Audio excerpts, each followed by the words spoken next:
All right, it takes really a lot to get me mad, but this is really pissing me off.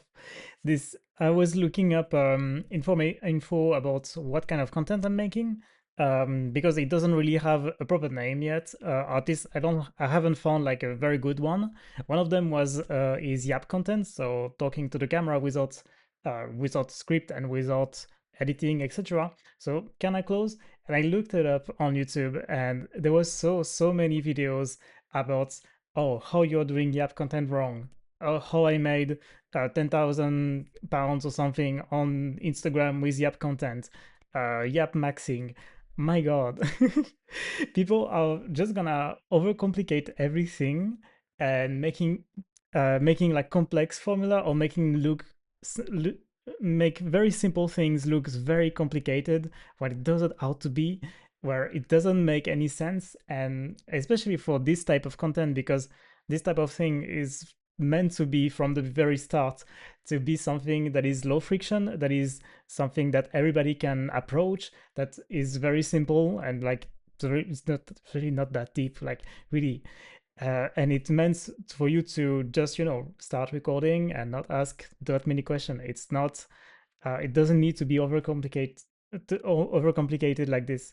And actually, that's that continues into that's a theme I talked a lot on this channel.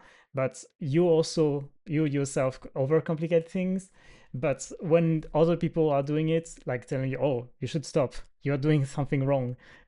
This is not how you do it. This is how the optimized way to do it," which is always something that is very flimsy, something that will not come true, or that will not be true in a few months or something like this. Those kind of formulaic or recipes, because at the end of the day, what really matters is the fundamentals principle. And this is not gonna I forgot how it's called in Naval Ravikant book. It's specific knowledge, yes. And it's not something that it's a type of knowledge that it's not possible to learn it through videos, course, or school. It's something you need to learn by experience, by your unique experience, by doing things. That's what it means. And really, the being stuck on trying to not make mistake, trying to getting the perfect formula done, or to seek a trend or results right away instead of actually just starting and doing the thing you want to do. That's a theme that is very dear to my heart. I've talked about it a lot, but I wanted to bring it back because, man, I'm seeing some on other type of topic as well, that really uh, if you are looking for the key to the secret, or the way to finally not make any mistakes, you are running you're running a hopeless quest, let's say. It's a bit dramatic say like this, but it's very true. This is not something you can avoid. You cannot avoid getting your hand dirty. You cannot avoid finding your own experience and finding what's really works for you, because also most of the those formulas are good for one type of person, or like one type of goal.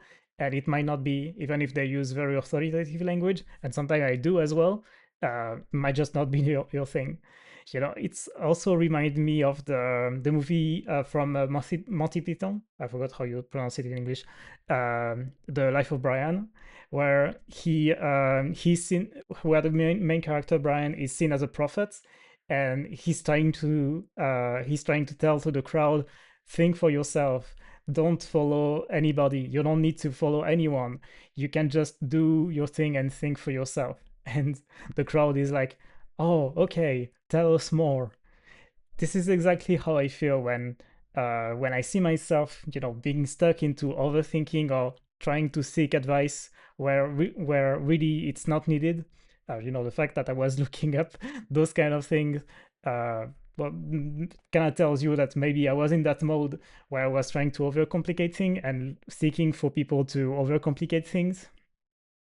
And yeah, so that's a reminder for me and yourself that first of all, don't overcomplicate things yourself, but also that people, and I call them wizard in another video, you they will always find a way to, take something very simple and overcomplicate it and making it way too sophisticated when it's actually not that deep. And when it's deep, actually, you might as well just start, make the mistake, and then you will actually, even if you want to listen to their advice, you will listen to them with the prism of your experience, and you will finally understand. Because that's something also that that I wish I knew, is that, you can hear many advice, you can hear, like, spell it out, like exactly how you need to live your life, and even if the advice is right, which is almost never is, you will not understand it as long as you are not ready for it, as long as you are not, as you don't have the experience to really grasp what it actually mean. It's the difference between, for example, hearing or listening to something, to a lecture, memorizing from by heart, and actually understanding it, understanding the core principles, etc. And there is a big gap between the two. And if you're not ready yet, well, you might not be receptive to this kind of message. So might as well, grow yourself, find new experience to live, and then you will be able to understand what people are saying when they explain theory, etc. Or you might even come up with your unique point of view, and you might disagree with them. That's what that's really what I want you to live by. Thinking for yourself is something that is super super important for me, and I really want to encourage you to, stop falling for people who who over complexify simple things. Most things are not that deep, and even if they are deep, you need the experience. You need to do things yourself before you can, understand anything like this. You cannot over prepare to do something. You can just do, most things are not risky at all if you make mistakes, so might as well do the mistake, and then you'll have a way better insight into whatever you want to do. That's my message for you today. Sorry for this very big rant, but something that's really dear to my heart, as you can tell. So thanks a lot for bearing with me. Thanks a lot, and I'll see you tomorrow if you wish.